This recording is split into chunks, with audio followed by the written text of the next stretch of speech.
Oke, puji Tuhan. Nah, saudaraku sekalian, saya mau melanjutkan firman Tuhan ya yang saya sampaikan sebelumnya. Ya, temanya adalah tetap yaitu transformasi mental ya. Transformasi mental. Saudaraku sekalian, ya mari kita mulai dengan firman Tuhan terlebih dahulu. Ya, saya mengajak saudara untuk buka ya di ayat tema kita yaitu Roma pasal yang ke-12 ayat yang kedua. Ya, ayat tema kita transformasi mental Roma 12 ayat yang kedua. Janganlah kamu menjadi serupa dengan dunia ini, tetapi berubahlah oleh pembaruan budimu sehingga kamu dapat membedakan mana kehendak Allah, apa yang baik, yang berkenan kepada Allah dan yang sempurna. Amin. Nah, saudaraku sekalian, ya, ketika kita berbicara tentang transformasi mental, maka saya cenderung mengajak saudara melihat transformasi mental dalam konteks kekristenan. Ya, karena itu kita akan lihat sebentar, ya kita review kembali akan ya definisi transformasi mental ya dalam konteks kekristenan. Ya, dikatakan seperti ini, transformasi mental itu adalah pembaharuan pikiran kita oleh Roh Kudus ya, yang menuntun orang percaya untuk menyelaraskan pikiran mereka dengan kebenaran Alkitab dan pikiran Kristus. Sehingga itu dapat mengubah karakter, keinginan dan tindakan mereka. Saudaraku sekalian, kalau kita memperhatikan definisi daripada transformasi mental ya dalam konteks kekristenan, maka kita menemukan ada hal yang sangat menarik bahwa transformasi mental ini sangat penting. Ya, sebelum saya melanjutkan, saya mau saudara mengerti bahwa transformasi mental ini sangat amat penting untuk kita, untuk Anda dan untuk saya gitu loh. Artinya setiap orang Kristen itu perlu menyadari bahwa transformasi mental ini harus terjadi di dalam hidup setiap kita. Kita tidak bisa berkata, oh ya suami saya itu butuh transformasi mental, istri saya itu butuh transformasi mental, anak-anak saya itu butuh transformasi mental, orang tua saya itu yang butuh, saya mah enggak. Enggak bisa saudaraku sekalian. Ya, setiap kita membutuhkan transformasi mental saudaraku sekalian. Ya, kenapa saya berkata demikian? Karena sebagai orang Kristen yang hidup di akhir zaman, kita semua tahu bahwa kita ini dituntut untuk menjadi garam dan terang dunia. Ya, kita dituntut untuk menjadi garam dan terang dunia. Itu jelas sekali ya ada di dalam ya Matius, Injil Matius saudaraku sekalian pasal 5 Anda bisa baca dari 13 sampai dengan ke-16. Nah, di sana dengan sangat jelas ya mengatakan bahwa dengan menjadi garam dan terang dunia, itu hidup kita harus berbeda dengan mereka yang bukan Kristen. Ya, jadi saat kita dituntut untuk menjadi terang dan garam, menjadi garam dan terang, saudaraku sekalian, kita dituntut untuk menjadi berbeda dengan mereka yang bukan Kristen. Nah, untuk itu, untuk menjadi berbeda, hidup kita harus berubah. Amin saudaraku. Ya, kalau hidup saudara dari dulu sampai sekarang itu tetap sama, ya dari pertama kali saudara percaya kepada Tuhan, udah 5 tahun, ya atau udah ya bahkan 7 tahun, 10 tahun, 15 tahun, 20 tahun. Kalau hidup saudara itu tetap sama, tidak pernah berubah, ya saudara tidak ada bedanya, ya. Tidak ada bedanya dengan mereka yang bukan Kristen. Ya, oleh sebab itu saudaraku sekalian, untuk bisa ya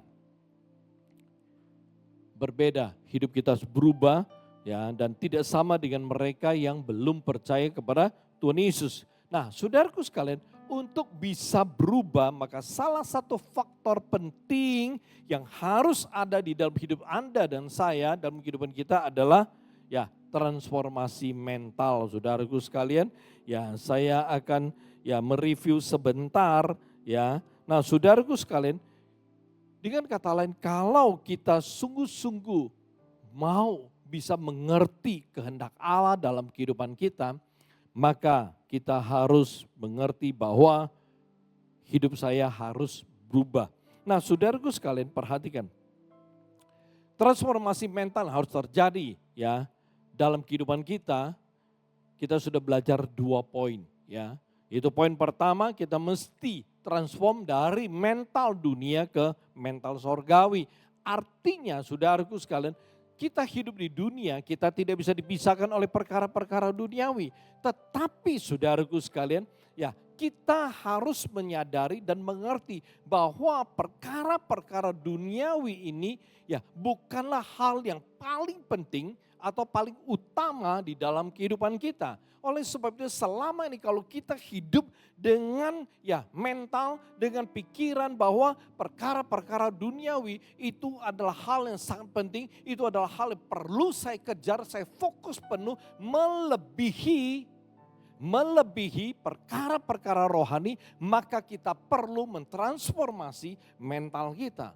Ya, kita tidak boleh hidup ya, sebagai orang Kristen tidak boleh hidup dengan mental duniawi, yaitu segala sesuatu yang ada di dalam dunia ini, uanglah, hartalah, kedudukan, ketenaran, popularitas dan lain sebagainya, ya, kesenangan-kesenangan dunia itu adalah perkara atau hal yang sangat penting, sangat utama di dalam kehidupan kita. Sedangkan perkara-perkara yang kekal, urusan sorgawi dengan Tuhan punya, itu tidak begitu penting. Itu salah saudaraku. Kenapa? Ya, kita harus menyadari dengan sesungguh-sungguhnya bahwa kita tidak selamanya hidup di dunia ini. Suatu hari Anda dan saya kita akan meninggalkan dunia ini, suka atau tidak suka, siap atau tidak siap. Ya, saudaraku sekalian, kita akan meninggalkan dunia, kita akan mati. Ya, kita akan kemana? Ke sorga sebagai orang Kristen. Sebagai orang bukan Kristen yang jelas ke neraka. Oleh sebab itu saudaraku sekalian, kita harus menyadari hidup kita ada di mana setelah kehidupan dunia ini. Kita akan pergi kemana setelah kita meninggalkan dunia ini. Karena itu saudaraku sekalian, ya, sebagai orang Kristen kita punya janji yang sungguh-sungguh luar biasa. Itu setiap orang percaya pada Tuhan Yesus, menerima Dia sebagai Tuhan dan Juru Selamat kita memperoleh bagian di sorga, kita akan ke sorga. Jadi dengan kata lain bahwa dunia itu bukan rumahku. Ya, tetapi sorga itu rumah kita yang sesungguhnya. Oleh sebab itu saudaraku sekalian, kalau kita tahu bahwa rumah kita ada di sorga, suatu hari kita akan kembali ke sorga, maka kita perlu mempersiapkan mental kita selagi kita hidup di dunia ini. Mental kita haruslah mental yang kekal, mental kekekalan, mental sorgawi. Nah, di mana kita mulai mengerti dan menyadari bahwa perkara-perkara sorgawi, perkara-perkara kekal itu harus menjadi hal yang terutama dan sangat utama di dalam kehidupan kita. Dengan kata lain, selama kita hidup di dunia, kesempatan yang Tuhan berikan kepada kita, umur-umur hidup yang Tuhan berikan kepada kita, harus kita pakai untuk mengejar perkara-perkara yang kekal, perkara-perkara sorgawi. Dengan katanya selama hidup dan kesempatan hidup yang Tuhan berikan kepada kita, itu harus kita pakai untuk mempersiapkan kehidupan kita di sorga nanti saudara. Ya, oleh sebab itu mengapa penting orang-orang Kristen kita yang hidup di zaman akhir ini harus bisa mengerti untuk mentransformasi mental kita dari mental duniawi ke mental sorgawi. Kalau selama ini saudara hidup dengan mental duniawi, saudara mesti transform. Berubah, mengubah kita punya mental dari duniawi ke sorgawi. Amin. Lalu yang kedua mental. Ya, yang kedua transformasi mental kedua yang kita pelajari adalah kita mesti transform dari mental apa? Egois ke mental altruistis. Mental yang selama ini mementingkan diri sendiri, ya kita harus transform, belajar untuk mementingkan kepentingan orang lain, kebutuhan orang lain. Kalau kita hanya mementingkan diri kita sendiri, saudaraku sekalian, kita sulit sekali untuk menjadi berkat hidup kita. Ya, kita punya hidup sulit sekali untuk menjadi kemuliaan bagi nama Tuhan. Satu orang yang hidup dengan mental egois, yang dia pikirkan hanya dirinya sendiri, hidupnya sendiri. Bagaimana kita bisa memberitakan Injil, memenangkan jiwa bagi Tuhan, kalau yang kita pikirkan hanya diri kita sendiri. Ya, oleh sebab itu mari kita belajar bahwa kita harus bisa berubah. Ya, kita harus bisa transform mental kita, itu mental egois, mental memikirkan, mementingkan, mengutamakan diri sendiri ke mental altruistis, yaitu yang mementingkan kebutuhan orang lain dan mengutamakan kepentingan orang lain. Saudaraku sekalian, kalau kita adalah orang yang mengerti kebutuhan orang lain, saudaraku sekalian, bagaimana? Apakah kita pernah bisa melihat kebutuhan keluarga kita yang belum percaya, yaitu kebutuhan keselamatan. Kebutuhan mereka itu ditolong oleh Tuhan, kebutuhan mereka mengenal Tuhan. Pernahkah kita memikirkan hal ini? Pernahkah kita mendoakan hal ini? Pernahkah kita mengutamakan ya teman-teman kita, keluarga kita, famili kita yang belum percaya, ya agar mereka itu bisa percaya pada Tuhan Yesus, mengenal Tuhan Yesus. Saudaraku sekalian, permisi tanya, seberapa sering, seberapa banyak waktu yang kita pakai untuk mendoakan orang lain? Selama ini ketika kita berdoa, apa yang kita doakan? Tuhan berkati aku, berkati anak-anakku, Tuhan pimpin aku. Semuanya kami, aku, saya, kami, aku, saya. Berapa sering, berapa banyak kita berdoa untuk orang lain? Tuhan, aku berdoa untuk temanku, sanak familiku, saudaraku, rekan kerjaku, tetanggaku. Berapa banyak waktu yang kita pakai untuk memikirkan orang lain? Berapa banyak waktu yang kita pakai untuk melayani mereka melalui doa atau melalui tindakan-tindakan langsung, perhatian kita dan lain sebagainya. Saudaraku sekalian, mari kita belajar. Selama ini kita sudah tanda kutip terbiasa. Ya, terbiasa mementingkan diri kita sendiri. Terbiasa hanya memikirkan diri kita sendiri. Kalau kenyataan hidup kita seperti ini, mari saudaraku sekalian, kita belajar. Belajar untuk mengubah, ya, belajar untuk mentransform, ya, kita punya mental, ya, dari mental egois ke mental altruistis, saudaraku sekalian, ya, karena itu adalah hal yang sangat penting. Kalau selama ini kita hanya fokus terhadap kebutuhan dan keinginan pribadi kita, mari kita coba peduli dengan orang-orang di sekitar kita, ya. Dan kita telah belajar bahwa ya mementingkan diri sendiri adalah sebuah naluri yang ada di dalam diri setiap orang. Tetapi tingkat ego orang itu berbeda. Ya, jadi ada orang yang egonya tinggi sekali, ada orang yang egonya tidak begitu tinggi. Ya, tapi saya rindu kita belajar untuk mengerti. Nah, saudaraku sekalian, itu adalah 2 poin ya tentang transformasi mental yang telah kita ya pelajari. Dan minggu ini saudaraku sekalian, saya mengajak saudara untuk masuk ke dalam ya transformasi mental ketiga yang harus ada dan terjadi dalam kehidupan kita. Ya, yaitu satu mental malas, ya, transformasi dari mental malas ke mental tekun, ya. Mari kita lihat firman Tuhan, kita mulai dengan Amsal pasal yang ke-12, ya. Amsal pasal yang ke-12 ayat ke-27. Orang malas tidak akan menangkap buruannya, tetapi orang rajin akan memperoleh harta yang berharga. Oke?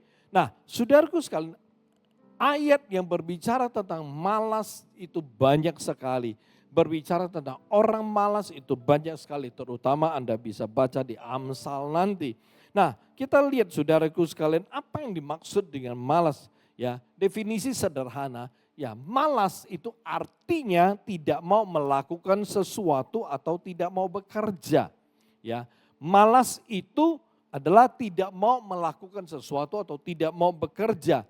Ya, sedangkan pemalas adalah orang yang mempunyai habit, mempunyai kebiasaan tidak mau melakukan sesuatu atau tidak mau bekerja.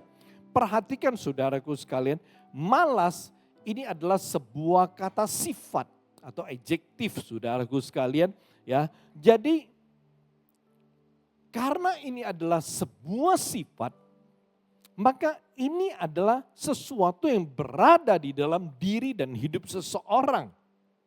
Ya. Jadi perhatikan, ya. Sedangkan kalau pemalas itu adalah, saya menyebutnya subjektif saudaraku, ya. Ini adalah pelaku, ya. Seorang pemalas, dia adalah orang yang punya habit, punya kebiasaan nggak mau bekerja. Ya, dia punya kebiasaan tidak mau bekerja, tidak mau melakukan sesuatu. Ya, oleh sebab itu, apabila seseorang itu mempunyai sifat malas, maka dia akan tumbuh menjadi seorang pemalas. Ya, seseorang yang mempunyai sifat malas, maka dia akan tumbuh menjadi seorang pemalas.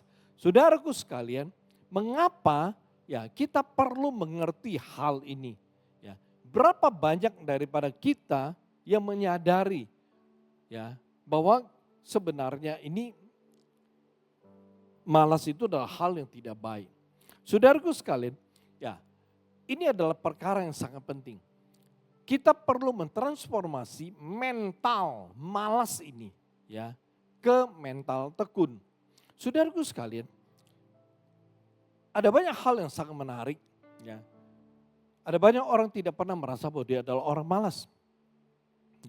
Mungkin kita berkata, oh saya bekerja kok tiap hari. Oh saya punya usaha. Saya mengajak saudara untuk melihat selanjutnya dan nanti Anda membuat kesimpulan sendiri. Nah, ada beberapa ciri pemalas atau orang malas. Saudaraku sekalian, kurang lebih seperti ini. Ciri-ciri orang malas itu adalah kurang inisiatif. Maksudnya adalah kalau kita orang malas, itu kalau dia hanya bekerja atau melakukan sesuatu ketika dia disuruh atau diperintah. Perhatikan. Ciri-ciri orang malas kurang inisiatif. Jadi kalau nggak disuruh, nggak bergerak. Kalau nggak diminta, tidak bergerak. Tidak diperintah, tidak melakukan sesuatu, tidak bergerak, tidak bekerja. Jadi saudaraku sekalian, ini salah satu ciri-ciri pemalas, kurang inisiatif. Yang kedua cirinya adalah tidak menyelesaikan tanggung jawab, saudaraku sekalian. Ada banyak orang bisa memulai, tetapi mereka tidak bisa menuntaskan. Ada banyak orang bisa melakukan sesuatu, tapi dia tidak bisa menyelesaikannya. Dia tidak bisa menyelesaikan. Itu adalah salah satu ciri pemalas, tidak menyelesaikan tanggung jawab. Yang ketiga, ciri yang ketiga seorang pemalas adalah suka menunda pekerjaan atau seringkali disebut dengan prokrastinasi, saudaraku sekalian. Ketika disuruh bekerja, disuruh melakukan sesuatu, selalu berkata, tunggu nanti, tunggu, nanti. Tunggu apa? Oh mungkin dia berkata, tunggu saya punya mood, tunggu waktu yang tepat. Waktu yang tepat itu tidak pernah akan datang, saudaraku. Bagi seorang pemalas nggak pernah ada waktu yang tepat. Oke? Jadi ingat itu salah satu cirinya. Ciri yang keempat seorang pemalas. Cirinya adalah menghabiskan banyak waktu untuk hal hiburan. Atau hal-hal yang santai. Contohnya lebih suka main HP, begitu nggak ada kerjaan HP, kemudian nonton, kemudian apa? Nggak ada kerjaan, tidur,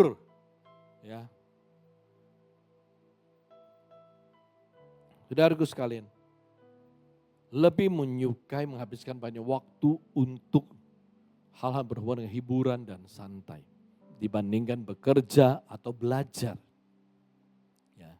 Saya katakan bahwa ini hal yang sangat penting. Belajar ada sesuatu yang sangat menarik. Kenapa saya berkata demikian? Karena belajar tidak pernah dibatasi oleh umur. Dan belajar adalah sesuatu yang sangat tergantung orang. Bagi saya, belajar adalah sesuatu yang sangat indah, sangat menarik, sangat luar biasa. Kenapa?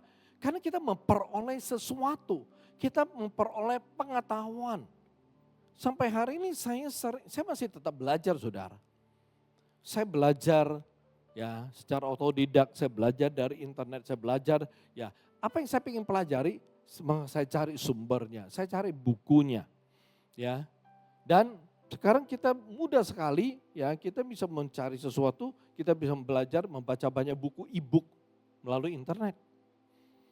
Nah, ketika kita belajar, kita bisa memperoleh sesuatu dan itu adalah sesuatu yang hal yang sangat penting. Ya, yang kelima, ciri-ciri seorang pemalas itu adalah mudah mengeluh atau mudah komplain.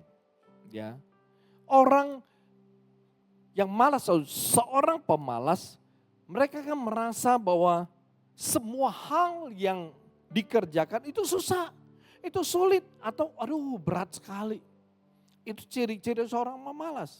Ya, semua hal yang dia kerjakan dia akan rasa sulit, susah, berat. 6. Ciri-ciri orang yang malas adalah tidak disiplin. Dia mengerjakan atau melakukan sesuatu atau melakukan tugas itu selalu tidak konsisten. Oke? Ya, tidak konsisten. Ketika dia melakukan sesuatu, dia mengerjakan sesuatu. Oke, hari ini, wah, dia kerjakannya 4 jam. Besokannya mungkin 2 jam. Ya. Besokannya, ya mungkin 3 jaman. Tidak konsisten. Ya. Itu tidak disiplin. Contohnya kalau kerja, ya, kita bilanglah karyawan. Masuk kerja jam 8, jam 9. Nah saudaraku sekalian, sebagai karyawan, hari ini mungkin banyak karyawan itu masuk kantor bisa tepat waktu. Kalau kantornya memotong keterlambatan mereka dari uang gaji atau uang makan. Coba kalau tidak dipotong saudaraku sekalian. Ya, yang kantor tidak memotong keterlambatan. Coba lihat masuk jam kerjanya berapa. Bisa disiplin enggak? Coba perhatikan. Nah saudaraku sekalian, ciri yang ke-7. Ciri orang malas suka cari alasan. Sering berdalih, beralasan. Aduh, gue lagi capek. Aduh, gue lagi mau kerjaan yang lain. Atau lagi gak ada mood. Belum ada mood, belum atau yang rohani, belum ada pewahyuan. Luar biasa. Nah saudaraku sekalian, itu ciri-ciri orang malas suka cari alasan. Kemudian ciri ke-8, tidak tanggap terhadap tanggung jawab. Ya, tidak tanggap terhadap tanggung jawab artinya sering lupa dengan tanggung jawabnya. Sering lupa dengan tanggung jawabnya saudaraku sekalian. Ya. Anda dengan karir Anda masing-masing. Saudaraku sekalian, ya coba. Atau kita nggak usah jauh, supaya orang Kristen kita bicara dengan pelayanan saja. Ya. Saudaraku sekalian, kita masing-masing punya tanggung jawab. Di hadapan Tuhan sebagai orang Kristen, kita punya tanggung jawab untuk membangun hubungan kita dengan Tuhan. Kita punya tanggung jawab untuk melayani dan lain sebagainya. Dalam hal pelayanan, apakah kita ini tanggap dengan tanggung jawab? Artinya, apakah kita itu tidak lupa dengan tanggung jawab kita? Sebagai seorang pelayan, sebagai orang Kristen, kira-kira dalam kehidupan kita sering lupa dengan tanggung jawab kita enggak? Tanggung jawab kita sebagai orang Kristen itu banyak. Tanggung jawab kita sebagai pelayan banyak. Nah, permisi tanya. Ya. Saya percaya bahwa saya tidak perlu secara detail untuk menjelaskan kepada saudara, ya. Tapi perhatikan, ya, selama ini sebagai orang Kristen, apakah, apapun profesi kita, apakah kita adalah seorang yang sering lupa dengan tanggung jawab kita. Oke, ke-9, ciri-ciri orang malas itu tidak punya motivasi, nggak punya tujuan yang jelas, saudaraku sekalian, ya. Orang malas itu hidupnya tidak punya arah, dia hidup tanpa arah, saudaraku sekalian. Artinya banyak orang malas itu tidak mengerti apa yang dia pengen capai. Nah saudaraku sekalian, mengapa penting kita mengerti ciri-ciri seorang pemalas? Ya, mengapa saya menyampaikan hal ini? Karena saudaraku sekalian, saya ingin saudara mengerti dan mencoba untuk menjadikannya sebagai barometer. Kira-kira saya ini apakah masuk dalam golongan pemalas atau enggak saudaraku sekalian? Ya. Apakah saya termasuk orang ya yang pemalas atau enggak?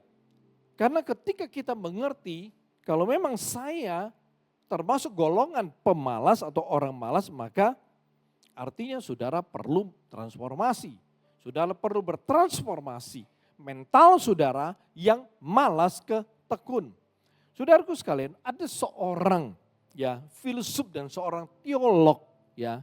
Dia dianggap sebagai salah satu pemikir yang paling berpengaruh dalam filsafat kekristenan dan dia dikenal dengan julukan doktor malaikat atau ya doktor Angelicus. Dia adalah Thomas Aquinas. Ya, Thomas Aquinas. Saudaraku sekalian, ya saya mengambil cuplikan yang dia katakan yang sangat menarik. Ya, Aquinas berkata seperti ini, bahwa kemalasan adalah kesedihan dalam kebaikan rohani dan sebuah tindakan lalai untuk berbuat kebaikan. Ya. Lalu Aquinas kemudian mengklasifikasikan kemalasan. Ya, di dalam bahasa Latin dipakai kata sedia. Ya, Aquinas berkata begini, bahwa kemalasan itu adalah dosa yang menekan jiwa, membuat seseorang malas melakukan kebaikan dan menolak perbuatan baik yang menuntut usaha. Ini yang dikatakan oleh Thomas Aquinas. Ya. Di sini dia menyimpulkan hal yang sangat menarik. Ya, kalau kita memperhatikan apa yang disampaikan, ya, di sini Aquinas berkata seolah-olah kemalasan, ya, itu akan menjauhkan kita sepenuhnya dari perbuatan baik. Ya. Kalau kita lihat apa yang dikatakan statement dari Thomas Aquinas, ya, kemalasan akan menjauhkan kita dari perbuatan baik. Sedangkan kita tahu bahwa perbuatan baik itu adalah kehendak Tuhan bagi kita. Kehendak Tuhan, ya, kehendak Allah bagi kita. Oleh sebab itu saudaraku sekalian, kita lihat. Kemudian Aquinas mengkategorikan ya, kemalasan merupakan salah satu dari apa? Dari 7 dosa besar. Ya, Aquinas mengkategorikan kemalasan sebagai salah satu dari ya 7 dosa besar. Saudaraku sekalian, dia berkata yang pertama adalah dosa kesombongan. Ya, kesombongan atau pride. Ya. Yang kedua, ketamakan. Greed. Yang ketiga, iri hati. Yang keempat, kemarahan. Yang kelima, hawa nafsu. Yang keenam, kerakusan. Yang ketujuh, kemalasan. Ya, kemalasan. Aquinas mengkategorikan kemalasan sebagai salah satu dari 7 dosa besar. Ya. Kenapa kemalasan dikategorikan dalam salah satu dosa besar? Karena kemalasan seperti yang saya katakan itu membuat ya seseorang menjauhkan seseorang dari perbuatan baik. Dan perbuatan baik itu adalah kehendak Allah bagi setiap kita. Ya. Berbuat baik itu adalah perintah Tuhan untuk kita. Jadi ketika kita tidak pernah mau berbuat baik, ketika kita tidak pernah mau ya melakukan kebaikan dalam kehidupan kita, kita melawan perintah Tuhan. Oleh sebab itu Aquinas menyebut bahwa kemalasan merupakan salah satu dosa besar. Perhatikan. Ya. Kenapa Aquinas menyebutnya begitu? Karena ketika seorang pemalas, orang malas, saudaraku sekalian, saudara bisa menemukan dalam kehidupan mereka. Mereka malas sekali berhubung, ya, termasuk dalam perkara-perkara rohani. Ya. Seorang pemalas mungkin dia malas untuk baca Alkitab, dia malas untuk berdoa, dia malas untuk beribadah, dia malas untuk mungkin ya mengikuti berbagai aktivitas rohani. Malas. Ya. Saya tidak tahu apakah saudara pernah bertanya kepada teman saudara atau keluarga saudara, hei kenapa tidak datang dalam ibadah, pengajaran, males. Pernah dapat jawaban seperti ini? Aduh, minggu kenapa tidak datang ibadah? Lagi males. Keren kan jawabannya? Lebih parah lagi, aduh kenapa nggak melayani? Ya kan jadwalnya gitu, lagi males. Seolah-olah menjawab dengan bangga, itu kata-kata yang wow luar biasa, males. Gue gak mau ibadah, kenapa? Gue gak mau melayani, kenapa? Gue malas. Saudaraku sekalian, pada saat dia menjawab dan mengatakan dengan luar biasa, dengan penuh kemenangan, dia gak sadar kalau di mata Tuhan dia berdosa. Itu dosa di mata Tuhan. Kalau kita terus-menerus hidup di dalam dosa, tidak heran Tuhan menahan berkat-Nya atas hidup saudara. Tidak heran penyertaan Tuhan dalam hidup saudara itu terbatas. Tidak heran saudara sulit diberkati. Karena dosa itu menghalangi berkat Tuhan di dalam kehidupan kita. Mari kita belajar saudaraku. Oleh sebab itu Yohanes berkata, pada saat kau mengerti kebenaran, maka kebenaran itu akan memerdekakan saudara. Ya, bagaimana bisa ngerti kebenaran? Ibadah jarang. Baca Alkitab hampir tidak ada. Begitu dapat artikel rohani, lewatin saja, skip. Ya bagaimana bisa ngerti kebenaran ketika kita tidak mengisi hidup kita dengan kebenaran? Bagaimana kita mengerti kebenaran ketika kita tidak baca lalu kita tidak belajar dari sebuah kebenaran? Ini hal yang kita perlu mengerti. Hukum pertama Newton tentang gerak itu menyatakan seperti ini. Bahwa sebuah benda yang bergerak itu memiliki kecenderungan untuk apa? Terus bergerak. Sementara sebuah benda yang tidak bergerak, maka dia memiliki kecenderungan tidak bergerak atau tetap diam. Itu hukum Newton yang pertama tentang gerak saudaraku. Ya. Nah, saya mau katakan hukum ini juga berlaku pada manusia saudaraku sekalian. Ya. Ada manusia ya yang secara alami dia itu terdorong untuk menyelesaikan ya sebuah pekerjaan. Ketika dia memulai sebuah pekerjaan, dia terdorong untuk menyelesaikannya. Tetapi ada manusia yang acuh tak acuh terhadap sebuah pekerjaan. Dia tidak peduli terhadap pekerjaannya, ya dia tidak berusaha untuk mengatasi kemalasan yang ada di dalam dirinya. Oleh sebab itu satu orang malas, maka dia akan tetap malas dan terus malas. Dan malasnya bukan setahun 2 tahun. Terus menerus. Bertahun-tahun. Dan kalau dia tidak mentransformasi mentalnya dari malas menjadi tekun, dia selama-lamanya akan hidup menjadi seorang pribadi yang malas. Selama-lamanya dia akan tetap malas. Ya, karena hukum Newton tentang gerak itu punya kebenaran yang sangat luar biasa. Yang telah diakui kenyataannya sehingga diangkat atau ditetapkan sebagai sebuah teori gerak. Saudaraku sekalian, hari ini kita perlu mengakui bahwa kemalasan merupakan gejala atau gaya hidup sebagian orang. Amin saudaraku. Saya kira banyak yang amin. Ternyata tidak berani amin. Oke, saudaraku sekalian, saya ulangi. Kemalasan merupakan gaya hidup sebagian orang. Ya, kemalasan juga merupakan sebuah godaan bagi semua orang. Amin saudaraku. Semua orang tergoda untuk malas. Dan itu godaan kok. Kenapa saya katakan godaan? Saya menyebutnya godaan karena kadang-kadang rata-rata kita punya keinginan untuk malas kan. Ada saudaraku.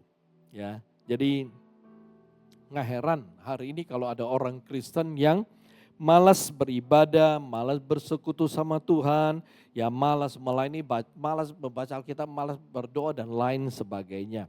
Ya, jadi saudaraku sekalian, nah kalau hidup kita mau menjadi berkat, kalau hidup kita mau berarti, kalau hidup kita mau ya berubah dan diubahkan, maka kita harus mentransform mental kita. Dari mental malas ke mental tekun. Nah, bagaimana caranya? Bagaimana caranya saya bisa bertransformasi dari mental malas saya ke mental tekun? Sangat sederhana saudaraku. Sangat sederhana. Caranya adalah saudara harus menyadari bahwa hidup ini adalah kesempatan. Ya. Kita harus bisa menyadari bahwa setiap menit hidup kita itu adalah kesempatan. Jarang orang Kristen dia duduk tenang lalu dia berpikir. Atau dia merenung, wow. Benar ya, setiap menit itu adalah kesempatan. Saudaraku sekalian, belakangan mungkin banyak dari kita tahu, mendengar atau dapat video dari media sosial. Ya, atau dapat kabar orang mati karena serangan jantung. 20 lebih, 30 lebih, 40 lebih. Ya, mungkin ada orang, ya beberapa kali saya dapat ya video orang sedang tanda kutip olahraga. Mati karena jantung. Ya, bahkan ada satu komentar yang saya berkata gini, dia rutin main futsal. Dan dia sehat selama ini, tidak pernah ada keluhan apapun. Tapi kemudian mati. Saudaraku sekalian, kita perlu mengerti bahwa kematian kalau datang dalam hidup seseorang sebenarnya itu cepat. Ya. Selain cepat, dia adalah tak terduga, tidak bisa diprediksi. Ya. Dengan kata lain, bahwa kematian itu selalu ada di sekeliling hidup kita. Amin saudaraku. Ini yang perlu kita akui. Kematian selalu ada di sekeliling hidup kita. Tetapi satu sisi kita bersyukur. Kalau Tuhan berkata tanpa seizin dia, satu helai rambut pun tidak akan jatuh. Itu memberitahu kepada kita bahwa Tuhan berotoritas atas kehidupan kita. Dengan kata lain, walaupun kematian ada di sekeliling kita, tapi tangan kuasa Tuhan ada di atas kehidupan kita. Selama tangan Tuhan ada di atas kehidupan kita, maka hidup kita ditentukan oleh Tuhan. Hidup mati kita ditentukan oleh Tuhan. Tetapi saya mau saudara mengerti bahwa hidup kita dikelilingi oleh kematian. Karena itu saudaraku sekalian, saudara harus benar-benar bisa menyadari bahwa setiap menit hidup saya itu adalah kesempatan. Seberapa banyak dari kita hari ini mengerti bahwa hidup ini adalah kesempatan. Hidupku hari ini adalah sebuah kesempatan. Kesempatan ini bersifat sangat luas. Hidup ini adalah kesempatan. Kesempatan apa? Kesempatan untuk melayani Tuhan, kesempatan untuk bersaksi, kesempatan untuk bawa jiwa, kesempatan untuk menjadi berkat bagi orang, kesempatan untuk menjadi figur bagi orang lain, kesempatan untuk membantu orang, kesempatan menolong orang, kesempatan banyak sekali. Kesempatan menjadi contoh, teladan bagi anak, bagi cucu, bagi karyawan. Ya, kesempatan untuk menjadi seorang teman bagi teman kita. Kesempatan untuk menjadi seorang penopang, pendukung. Banyak. Oleh sebab itu saudaraku sekalian, ketika saudara punya mental egois, bisa transform ke mental altruistis, maka saya percaya saudara pasti akan bisa transform dari mental malas ke tekun. Karena ketika kita mulai mengerti, mementingkan kebutuhan orang lain, saudaraku sekalian kita berusaha untuk terus-menerus melakukan sesuatu bagi dia. Kita tidak akan hidup dalam kemalasan. Kita tidak akan hidup sebagai satu orang yang tidak mau peduli apapun. Kita tidak akan hidup sebagai orang yang acuh tidak acuh. Karena kita sudah transform dari mental egois ke mental altruistis. Amin saudaraku. Mari kita belajar. Ya, kita belajar ya menyadari sungguh-sungguh bahwa setiap menit hidup saya adalah kesempatan ya. Dan kita harus benar-benar bisa melakukan sesuatu terus-menerus, bukan sekadar atau sesekali pas ada waktu. Ya.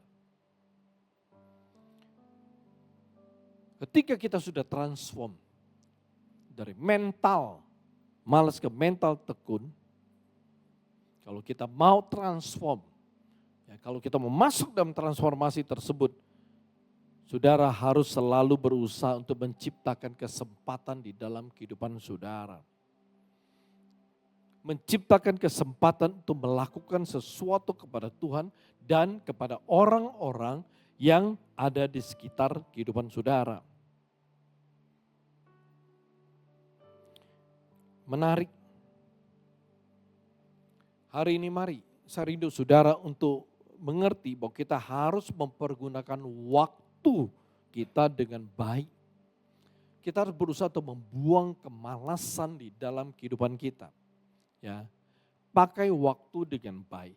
Karena waktu berlalu dengan cepat. Kita sudah di bulan November, bulan ke-11 dari tahun 2025. Kita sudah melewati 10 bulan di tahun 2025. Cepat gak? Cepat.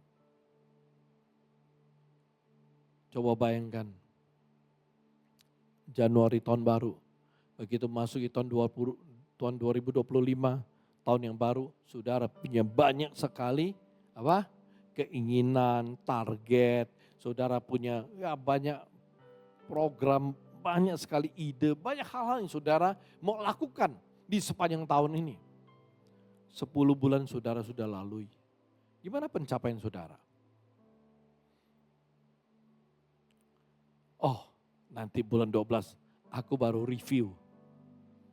Masalahnya saudaraku, satu hal yang saudara harus lihat dan akui, waktu berlalu dengan cepat.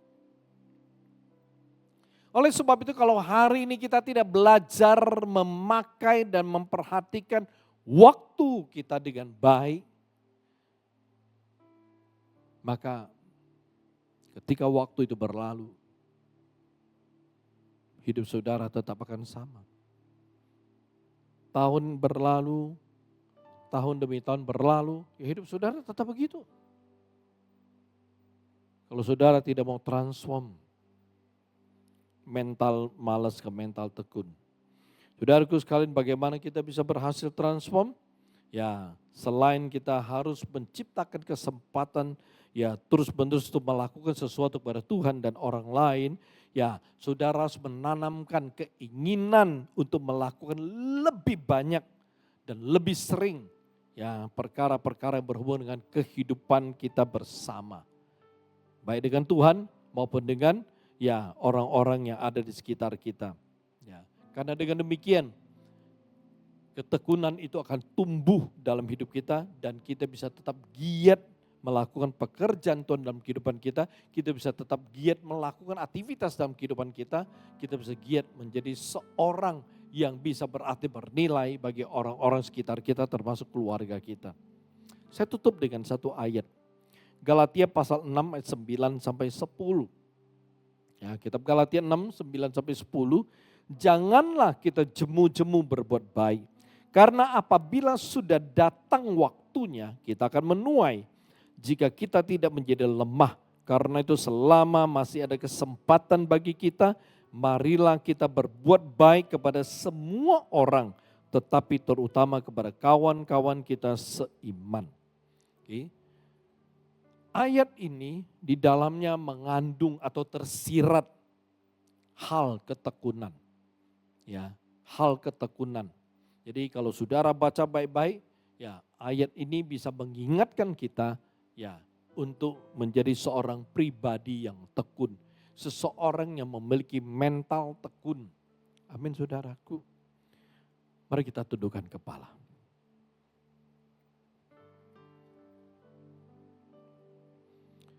Mari kita datang kepada Tuhan.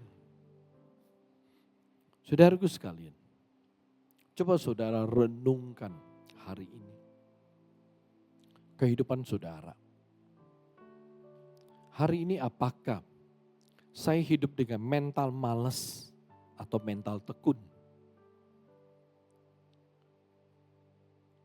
Sebagai orang Kristen, kita harus menyelaraskan pikiran kita dengan firman Tuhan, pikiran kita dengan pikiran Kristus.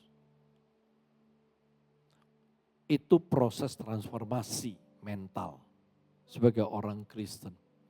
Coba saudara perhatikan hidup saudara. Apakah saudara sedang bergerak? Apakah proses penyelarasan pikiran saudara dengan Alkitab dan dengan pikiran Tuhan itu ada atau enggak? Prosesnya berlangsung atau enggak? Proses ini ada tidak di dalam kehidupan saudara? Coba renungkan. Saudaraku sekalian, coba perhatikan. Apakah saudara sudah mulai bertransformasi mental saudara dari mental duniawi ke mental sorgawi? Dari mental egois ke mental altruistis. Dari mental malas ke mental tekun. Pelajari, periksa hidup saudara. Kalau saudara ingin melihat sebuah perubahan, maka saudara harus berubah. Kalau saudara mau melihat hidup saudara berubah, sifat saudara berubah, karakter saudara berubah, situasi saudara berubah. Kalau saudara ingin melihat lingkungan saudara berubah, keluarga saudara berubah, ya, karir saudara berubah, usaha pekerjaan saudara berubah. Kalau saudara menginginkan sebuah perubahan, maka saudara harus berubah. Selama saudara tidak mau berubah, saudara tidak pernah akan melihat dan merasakan mengalami sebuah perubahan. Untuk berubah, maka mental saudara harus berubah.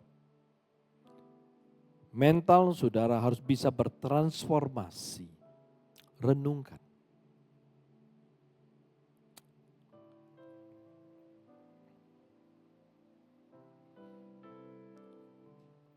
Semua orang tundukkan kepala, tutup matamu.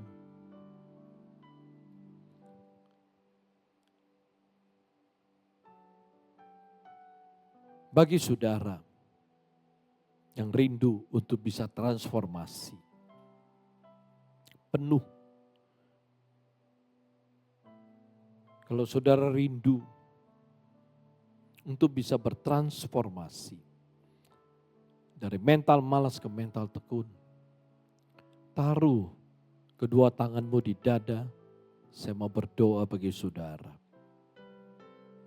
Semua orang tundukkan kepalamu, tutup matamu di hadapan Tuhan. Saat ini adalah saat secara pribadi saudara dengan Tuhan. Haleluya, Jesus, glory. Bapak pada saat ini yang berdoa, menyerahkan setiap anak-anakmu yang rindu untuk masuk dalam transformasi dari mental malas ke mental tekun. Saudara berdoa menyerahkan mereka satu persatu dalam tangan kuasa-Mu. Biarlah Tuhan pada hari ini dan mulai hari ini Engkau beranugerah lebih atas mereka. Tuhan berikan kekuatan dan urapi mereka dengan kekuatan baru. Sehingga mereka sungguh-sungguh bisa masuk dalam transformasi mental. Dari mental malas ke mental tekun. Biarlah mereka mampu untuk berubah dan masuk dalam sebuah kehidupan baru bersama dengan Engkau. Dan mereka bisa melangkah dalam kemenangan dengan Engkau. Terima kasih Bapa. Terpujilah nama-Mu. Tuhan hamba serahkan firman-Mu yang telah disampaikan. Engkau memberkati firman-Mu, Engkau mengurapi firman-Mu dan menyatakan kuasa-Mu atas firman-Mu. Biarlah firman-Mu boleh menjadi berkat dan kekuatan baru bagi setiap anak-anak-Mu yang mendengar, menerima dan percaya ya dalam kehidupan mereka. Mulia bagi nama-Mu, di dalam nama Yesus yang luar biasa, kami berdoa, kami bersyukur. Haleluya, haleluya, amin.